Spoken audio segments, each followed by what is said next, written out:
भगवते पञ्चवदनाय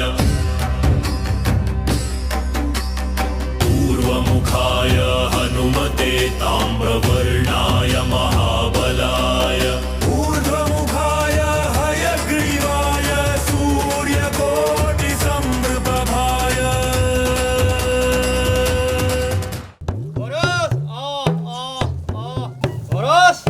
वीर हनुमानाति बलवाना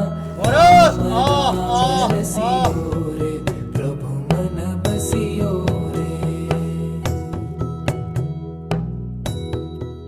গোৱালপাৰা জিলাৰ কৃষ্ণাই চহৰৰ পৰা ৩ কিলোমিটাৰ পশ্চিমে টুক্ৰেশ্বৰী পাহাৰত অৱস্থিত শক্তিপীঠ টুক্ৰেশ্বৰী দেৱালয়। नाम रसियो रे प्रभु मन बसियो रे।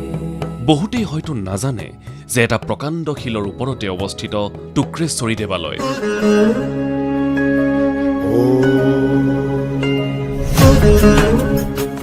চাৰিওফালে ডাঙৰ ডাঙৰ শিল আৰু তাৰ মাজেৰে সৰু সৰু চিৰিৰে বগাই আপুনি উপস্থিত হ'বগৈ শক্তিৰ অন্যতম অভিকেন্দ্ৰ টুক্ৰেশ্বৰী দেৱালয়ত।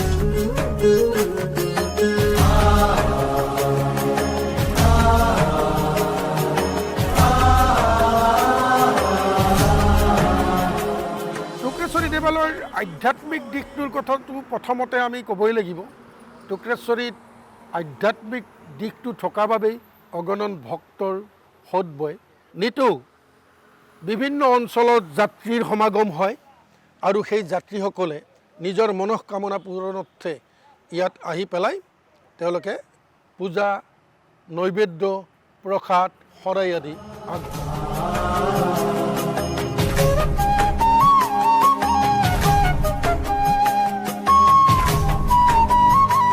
পৌৰাণিক কালৰে পৰা টুক্ৰেশ্বৰী অতি প্ৰসিদ্ধ আৰু জাগ্ৰত দেৱালয়।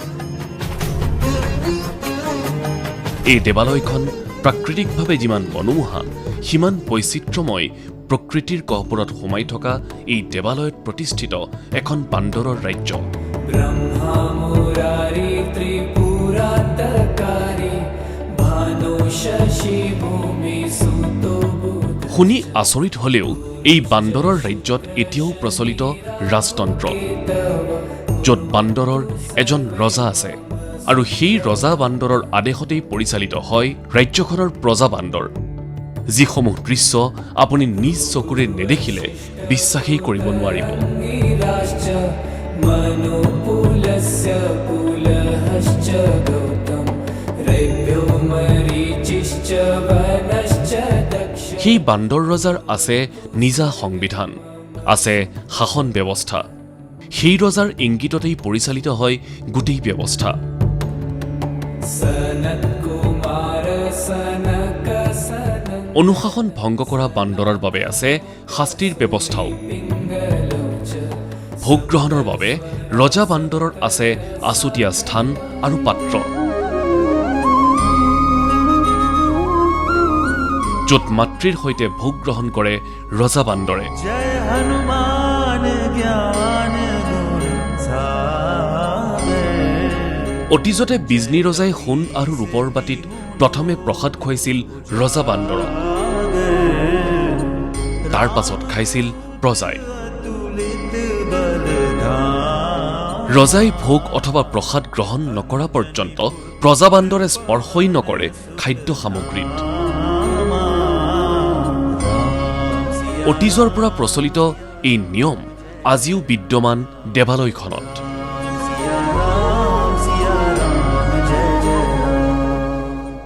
টুক্ৰেশ্বৰী দেৱালয়ত যদি আমি চাওঁ, জৈৱ বৈচিত্ৰ্যৰ দিশতো আগবঢ়া। ইয়াত বিভিন্ন পৰিভ্ৰমী চৰাই চিৰিকটিৰ পৰা আৰম্ভ কৰি বিশেষকৈ জীৱ জন্তুৰ ক্ষেত্ৰত অসমীয়া মেকক প্ৰজাতিৰ বান্দৰ সমাজ ইয়াত আছে। আপোনালোকে জানি ভাল পাব যে টুক্ৰেশ্বৰীত যিটো প্ৰজাতিৰ বান্দৰ আছে ইয়াতে সমাজ পাতি বাস কৰে। এই টুক্ৰেশ্বৰী দেৱালয়ত ৰজা প্ৰথা আছে। মানুহে পাতি দিয়া বান্দৰৰ ৰজাজনক সেই বান্দৰ সমাজখনে ৰজা হিচাপে মানি লয়।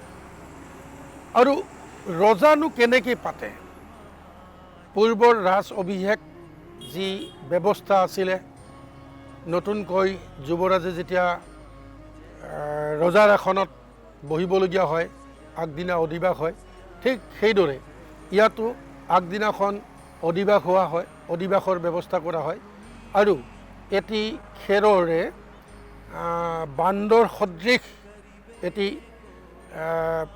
পুত্তলিকা প্ৰস্তুত কৰি তাক অধিবাস হিচাপে পূজা কৰা হয় আৰু পিছদিনাখন অঞ্চলটোৰ ভক্তপ্ৰাণ ৰাইজ আয়তী, নামতী, শংখধ্বনি, উৰুলি, দবা, শংখ, কাহৰ শব্দত ইয়াত ৰজা নিৰ্বাচন কৰা হয়। ৰজানো কেনেকৈ নিৰ্বাচন কৰে? টুক্ৰেশ্বৰী দেৱালয়ৰ একেবাৰে টিঙত থকা মূল মন্দিৰটোত পুৰোহিতে পূজা নিবেদন কৰাৰ পিছত সেই পূজাৰ প্ৰসাদ পূৰ্বতে সোণৰ বাতিত আছিল আৰু এতিয়া ৰূপৰ বাতিত বান্দৰ সমাজলৈ আগবঢ়াই দিয়ে। যিগৰাকী বান্দৰে আহি সেই বাতিটোৰ প্ৰসাদ গ্ৰহণ কৰিব, সেইগৰাকী বান্দৰকে ফুলৰ মালা, সেন্দুৰৰ ফুট, গামোচা আদি পিন্ধাই তেখেতক সেইদিনাখনৰ পৰা ৰজা হিচাপে স্বীকৃতি দিয়া হয়। ভাবি আচৰিত লাগে, পৃথিৱীৰ কেউফালে গণতন্ত্ৰ প্ৰতিষ্ঠা হৈ থকাৰ সময়তো টুক্ৰেশ্বৰী দেৱালয়ত কিন্তু আজিও ৰাজতন্ত্ৰ চলি আছে। টুক্ৰেশ্বৰী দেৱালয়ত এই ৰাজতন্ত্ৰৰ কাহিনীটো বহুত বিৰল। টুক্ৰেশ্বৰী দেৱালয়ৰ বান্দৰৰ মাজত আছে দুখন সমাজ। পাহাৰৰ শিখৰত আৰু পাহাৰৰ নামনিত পৃথকে পৃথকে বাস কৰে বান্দৰৰ সমাজে।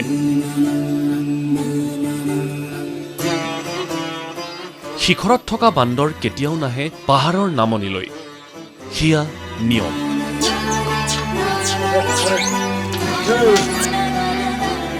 ঠিক তেনেদৰে নামনিত বাস কৰা বান্দৰেও নিৰ্দিষ্ট সীমা পাৰ হৈ ওপৰলৈ কেতিয়াও নাযায়।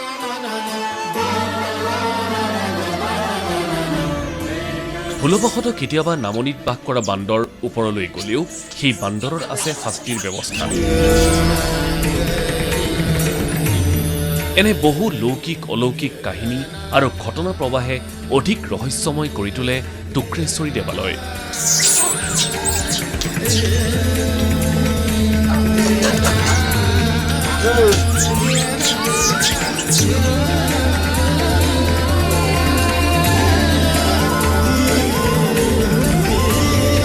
বান্দৰ সমাজখনৰ আকৌ কেইবাটা ভাগতো বিভক্ত হৈ আছে।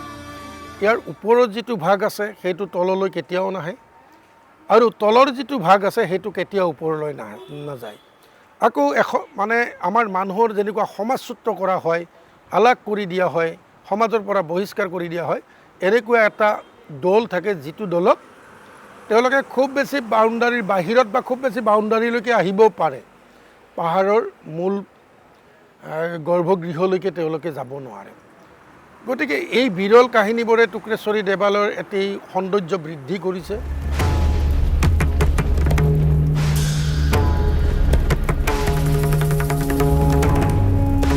টুক্ৰেশ্বৰী দেৱালয়ৰ প্ৰতিষ্ঠা আৰু নামকৰণ সম্পৰ্কে দুই ধৰণৰ প্ৰবাদ আছে।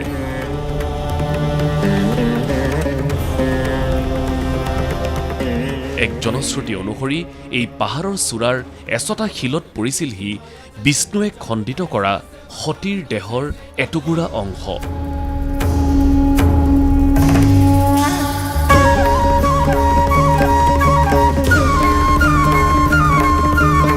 প্ৰবাদ অনুসৰি সতীৰ দেহৰ টুকুৰাৰ পৰাই এই পীঠখনৰ নাম হয় টুক্ৰেশ্বৰী।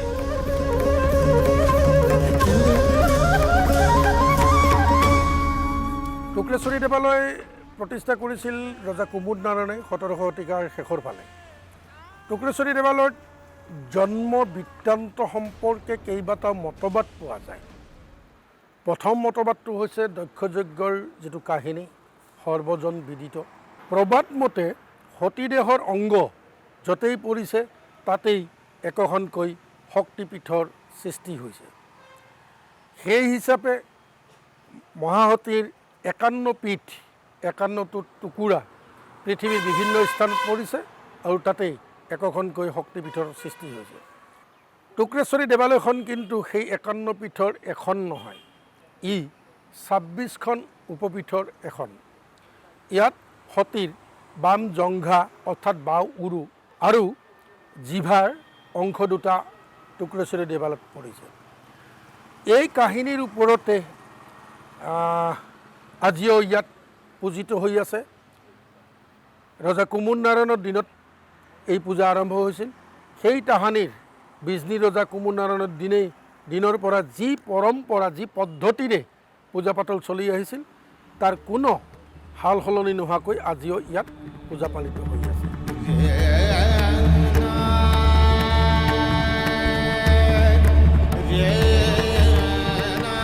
আন এক প্ৰবাদ মতে টুকুৰা নামৰ এজন গৰখীয়াৰ পৰাই এই দেৱালয়খনৰ নাম হ'ল টুক্ৰেশ্বৰী।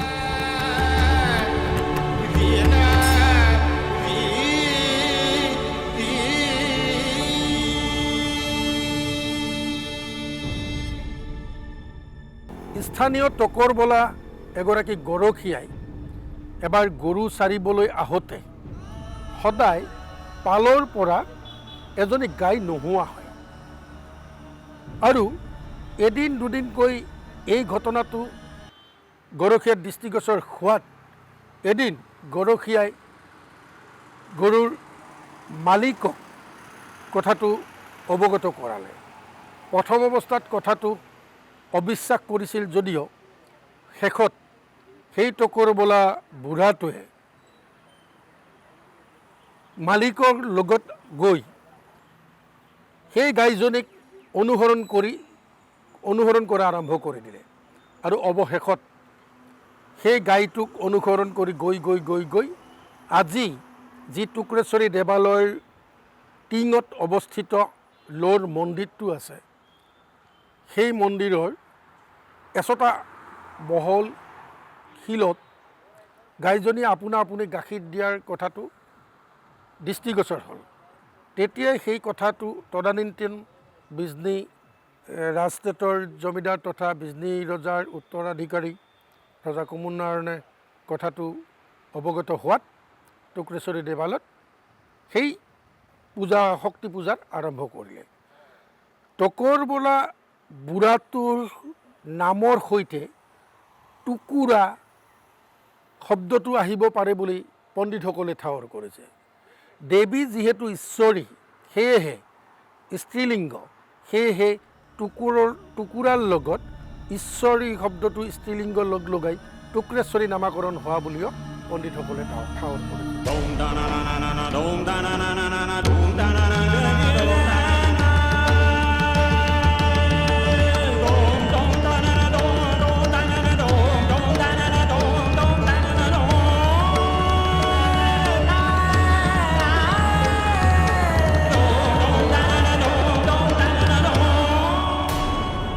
গাৰো ৰজা হাবৰাৰ কুঁৱৰীয়ে হেনো আদিতে আদ্য শক্তিৰ পীঠ আৱিষ্কাৰ কৰি কৃষ্ণৰ ওচৰৰ হাবৰাঘাটৰ কিল্লাজাৰত শক্তি আৰাধনা কৰিছিল।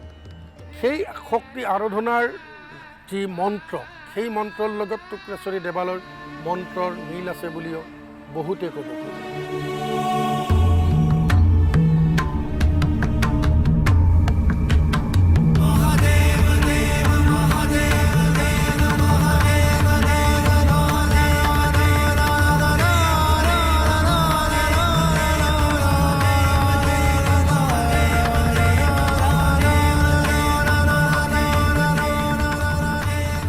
ইয়াৰ উপৰিও ৰাভাসকলৰ মনসা পূজাত, মাৰে পূজাত গোৱা এবিধ টুকুৰীয়াইৰ গীত বুলি জনাজাত।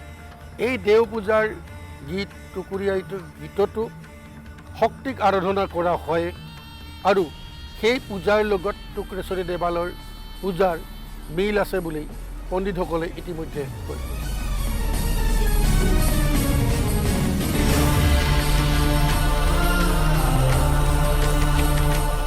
পাহাৰখনৰ শিলাখণ্ডৰ ওপৰত বিজনীৰ ৰজাই নিৰ্মাণ কৰা মন্দিৰভাগ মূলতঃ লো আৰু লোৰ পাতেৰে নিৰ্মিত।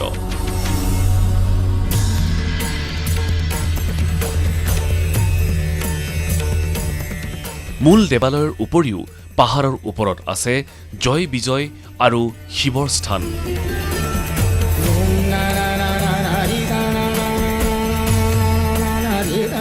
দেৱালয়ৰ সন্মুখভাগৰ শিলাখণ্ডত আছে মহাদেৱৰ এটি পদচিহ্ন।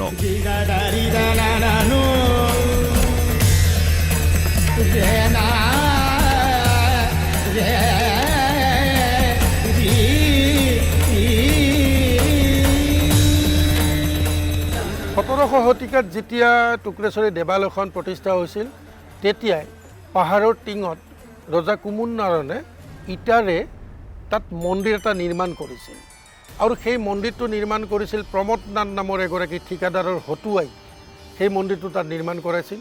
সেই মন্দিৰটো 1897 চনৰ বৰ ভূঁইকঁপত বিধ্বস্ত হোৱাত 1905 চনত আজি যি টুক্ৰেশ্বৰী দেৱালয়ৰ ওপৰত ধাতু নিৰ্মিত যিটো মন্দিৰ আছে এই মন্দিৰটো নিৰ্মাণ কৰাই দিছিল আৰু সেই 1905 চনত নিৰ্মাণ কৰা মন্দিৰটোৰ ভিতৰতে দেৱীৰ যিটো অংগ বামজংঘা বা বাও উৰুটো পৰিছিল আৰু সেই মন্দিৰটোৰ গাতে লাগি আছে জিভাৰ অংশ।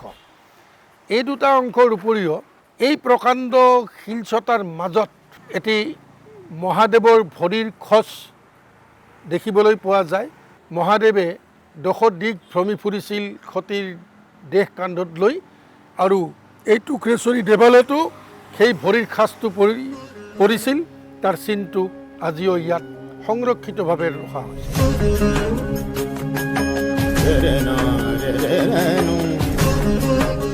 পাহাৰৰ নামনিত আছে মন্দিৰ, ভোগঘৰ আৰু এটা ডাঙৰ সভাঘৰ।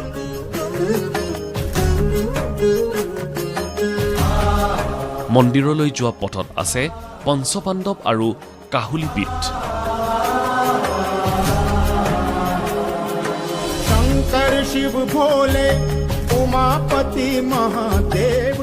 নামনিতো পাহাৰৰ শিলাখণ্ডৰ মাজত আছে মহাদেৱ আৰু গণেশৰ মূৰ্তি।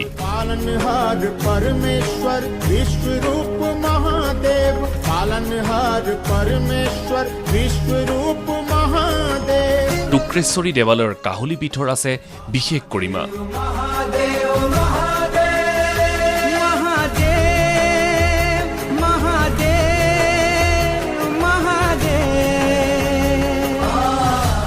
এই পীঠত পূজা কৰি ভক্তই নতুন পুৰণি সকলো ধৰণৰ কাহৰ পৰা পৰিত্ৰাণ পায়।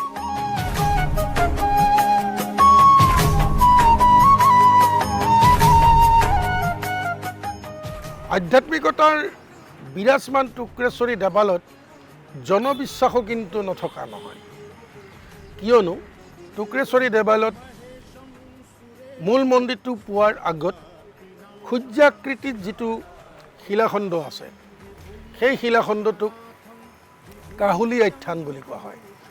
প্ৰবাদ মতে এই অঞ্চলৰ কোনোবা ব্যক্তিৰ সুৰসুৰীয়া যদি কাহ হয় তেতিয়া সেই কাহৰ উপশম হ'বৰ বাবে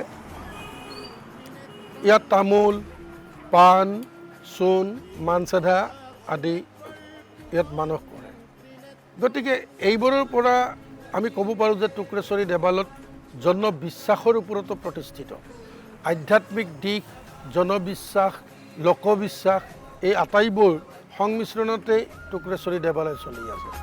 নমস্তে নমস্তে বিভো বিশ্বমূৰ্তে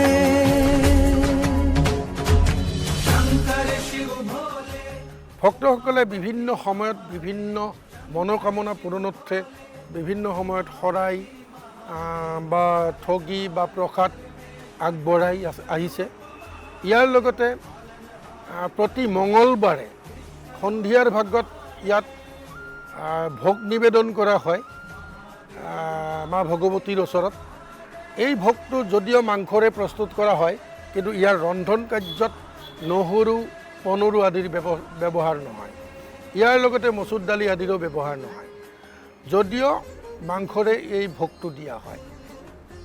প্ৰতি মঙলবাৰে যিটো পৰিচালনা সমিতিয়ে ভোগ দি থাকে তাৰ উপৰিও কোনো ভক্তই যদি ইয়াত ভোগ মানস কৰি থৈ যায় সেই ভোগটোও কিন্তু ইয়াত দিলে আমাৰ পুৰোহিতে ৰান্ধি দিয়াৰ ব্যৱস্থা কৰি দিয়ে।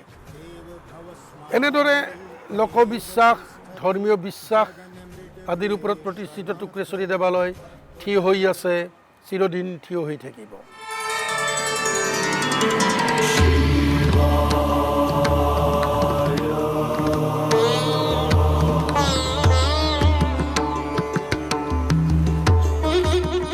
টুক্ৰেশ্বৰী দেৱালয়ত উদযাপন কৰা হয় দুৰ্গা আৰু বাসন্তী পূজা।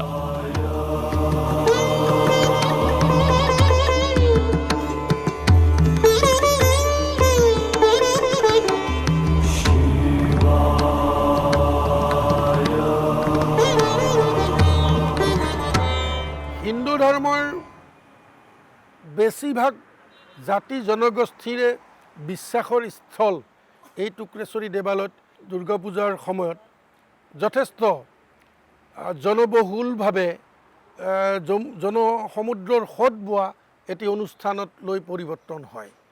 ইয়াত পৰিচালনা সমিতিয়ে লাখ লাখ ভক্তক আদৰিবলৈ সাজু হয় প্ৰায় এমাহ আগৰ পৰা। এই এমাহ আগৰ পৰা যিটো প্ৰস্তুতি আৰম্ভ হয়, সেই প্ৰস্তুতি শেষ হয় বিসৰ্জনৰ দিনাখন। আচৰিত কথা, মৃন্ময় মূৰ্তিবিহীনভাৱে, কোনো জাক জমকতাবিহীনভাৱে সম্পূৰ্ণ আধ্যাত্মিকতাৰ যি পৰিৱেশ, এই পৰিৱেশৰ মাজত টুক্ৰেশ্বৰী দেৱালয়ত পূজা পাতলৰ ব্যৱস্থা হয়, তথাপিও মানুহৰ জনসমুদ্ৰৰ সোঁত বয়। দুৰ্গা পূজাৰ সময়ছোৱাত বলি বিধানৰ পৰম্পৰাও আছে দেৱালয়খনত।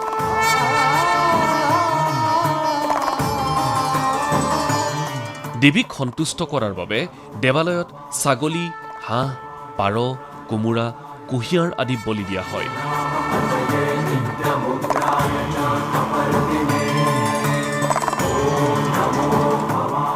আৰু আচৰিত ধৰণে দেৱালয়ৰ বলিৰ তেজ পান কৰে ইয়াত থকা বান্দৰ সমাজে।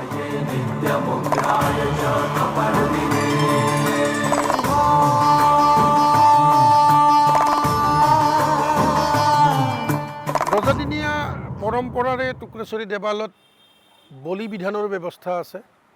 ইয়াত বছৰটোৰ বিভিন্ন সময়ত বলি বিধান দিয়া হয়।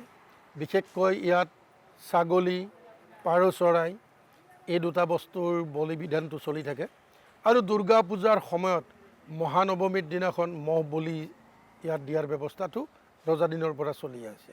মহানৱমীৰ দিনাখন টুক্ৰেশ্বৰী দেৱালয়ত মহাবলি হিচাপে মহ বলি দিয়াৰ উপৰিও ইয়াত হাঁহ, পাৰ, ছাগলী, ৰবাব টেঙা, কুঁহিয়াৰ, কোমোৰা ইত্যাদিও বলি দিয়া হয়।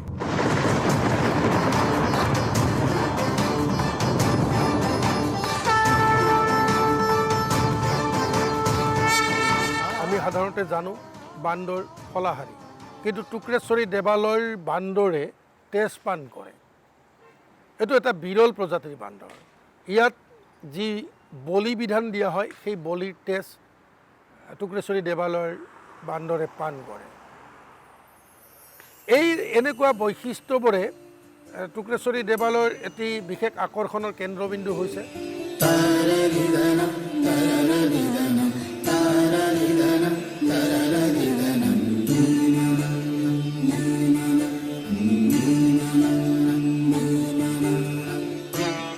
এইটো আমাৰ বলি শাল। ইয়াত আমাৰ বলিটো দিয়া হয়, ছাগলী বলি। ছাগলী বলিৰ মূৰটো ইপিনে থাকে আৰু আমি ইয়াত এইখিনিত বলি দিম।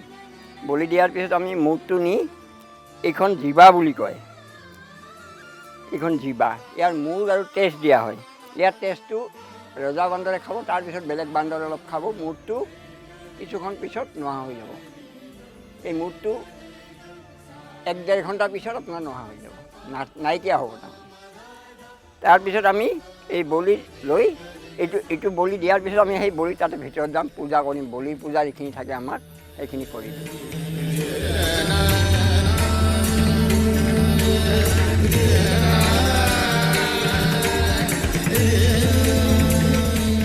সেউজীয়া প্ৰাকৃতিক পৰিৱেশত অৱস্থিত টুক্ৰেশ্বৰী দেৱালয়লৈ বিদেশৰ পৰাও আহে বহু পৰ্যটক।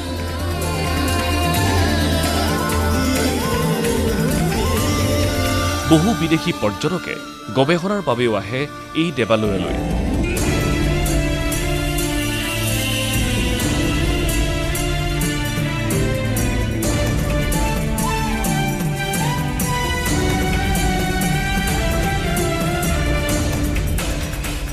টুক্ৰেশ্বৰী দেৱালয়ৰ বান্দৰ সমাজক লৈ গৱেষণা কৰাৰ বাবে দেশ বিদেশৰ গৱেষক ছাত্ৰও ইয়ালৈ আহে। তাৰ উদাহৰণ আমেৰিকাৰ জৰ্জিয়া ইউনিভাৰ্চিটিৰ মেথিউ কুপাৰ, তেখেতে ইয়াত কেইবাদিন থাকি ইয়াত অধ্যয়ন কৰি গৈছিলে। ঠিক তেনেকৈ আৰু এগৰাকী তেখেতৰ শিক্ষক আছিল বাৰ্নউইন আৰ্ণষ্টাইন। এখেতসকলক ৰাখিবৰ কাৰণে আমাৰ যথেষ্ট অসুবিধা হয়। তেনেকুৱা ধৰণৰ পৰ্যটক বা গৱেষক ছাত্ৰৰ কাৰণে ৰাখিবৰ বাবে সকলো ফালৰ পৰা সুবিধা হোৱাকৈ আমাক এটি অতিথিশালাৰ প্ৰয়োজন আছে। আমি চৰকাৰী পক্ষক আমি টানি অনুৰোধ জনাইছোঁ, টুক্ৰেশ্বৰী দেৱালয়ক এনেকুৱা ধৰণৰ অনুদান আগবঢ়াওক। গৱেষক ছাত্ৰৰ পৰা, ভক্তপ্ৰাণ ৰাইজৰ পৰা আৰু যিবিলাকে ইয়াত ৰিচাৰ্চৰ কামৰ লগতে এই অঞ্চলটোৰ প্ৰত্নতাত্ত্বিক দিশটো চাবলৈ আহে, তেওঁলোকৰ সুবিধা হ'ব।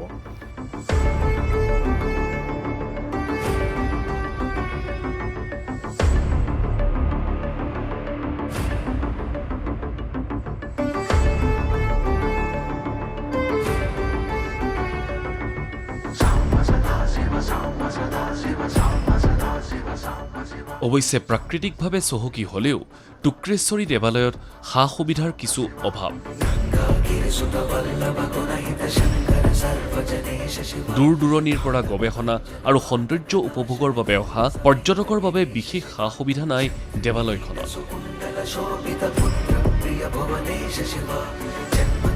আৰু চৰকাৰৰ বহু অভিলাষী আঁচনিয়েও আজি কোপতি ঢুকি পোৱা নাই টুক্ৰেশ্বৰী দেৱালয়ক।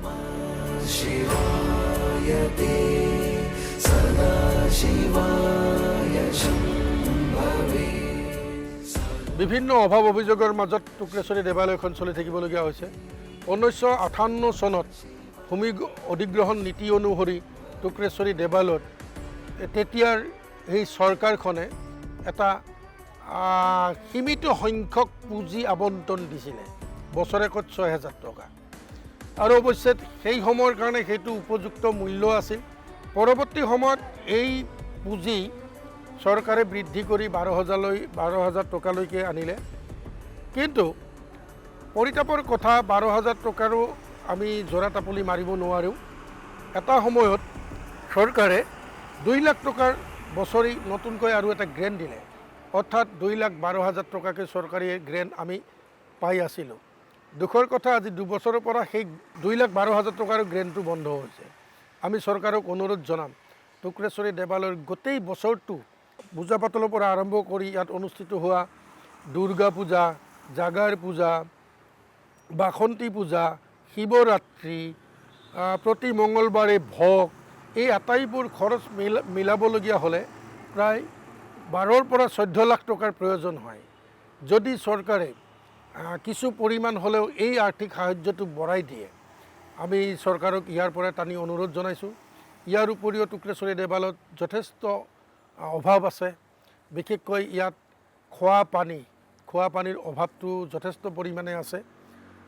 যিখিনি খোৱা পানী আছে সেই পানীখিনি আমাৰ ভক্তৰ কাৰণে পৰ্যাপ্ত নহয়। আমাৰ টুক্ৰেশ্বৰী দেৱালয়ৰ ওপৰতো আমাৰ খোৱা পানীৰ ব্যৱস্থাৰ প্ৰয়োজন আছে, যিহেতু এটা দীঘলীয়া বাট অতিক্ৰম কৰি টুক্ৰেশ্বৰী দেৱালয়লৈকে মূল পাহাৰৰ শৃংগলৈকে যাব লাগে। সাগৰ পৃষ্ঠৰ পৰা 1515.8 ফুট উচ্চতাত অৱস্থিত টুক্ৰেশ্বৰী দেৱালয়লৈ যিসকল ভক্তই পদব্ৰজে যাবলগীয়া হয়, তেখেতসকলে পানীৰ অভাৱ অনুভৱ কৰে। ইয়াৰ উপৰিও আমাৰ ইয়াতে টুক্ৰেশ্বৰী দেৱালয়ত অতিথিশালাৰ প্ৰয়োজন আছে। कर्पूर गौरम करुणावतारम संसार सारम भुजगेंद्रहारम कर्पूर गौरम करुणावतारम संसार सारम भुजगेंद्रहारम सदा वसंतम हृदयारविंदे। অকল এইখিনি অভাৱে নহয়, আমাৰ ইয়াত টুক্ৰেশ্বৰীত পুৰোহিতসকল আছে, পূজাৰীসকল আছে, দেউৰীসকল আছে, তেখেতসকলৰো ইয়াত থকা মেলাৰ বাবে কোৱাৰ্টাৰ লাগে। আৰু তেখেতক যদি আমি তেনেকৈ কোৱাৰ্টাৰ দিব পাৰোঁ, আমি নিশালৈকে অহা ভক্তসকলকো আমি ইয়াত তেখেতসকলৰ যিটো পূজা পাতল সেই পূজা পাতলৰ ব্যৱস্থাটো আমি ইয়াত কৰি দিয়াৰ সুবিধাটো কৰি দিব পাৰিম আমি চৰকাৰক অতি কমেও দুগৰাকী পুৰোহিত থাকিব পৰাকৈ 2টা কোৱাৰ্টাৰৰ যদি ব্যৱস্থা কৰাই দিয়ে আমি চৰকাৰক সেইটো টানি অনুৰোধ জনাইছোঁ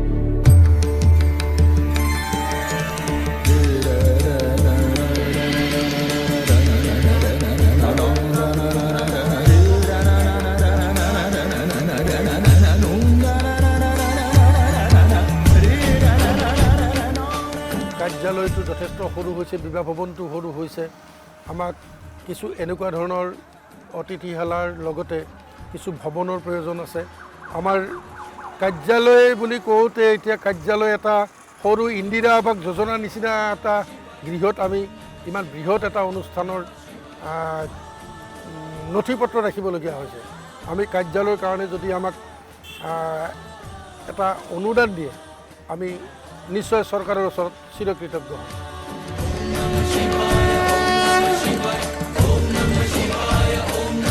হ'ম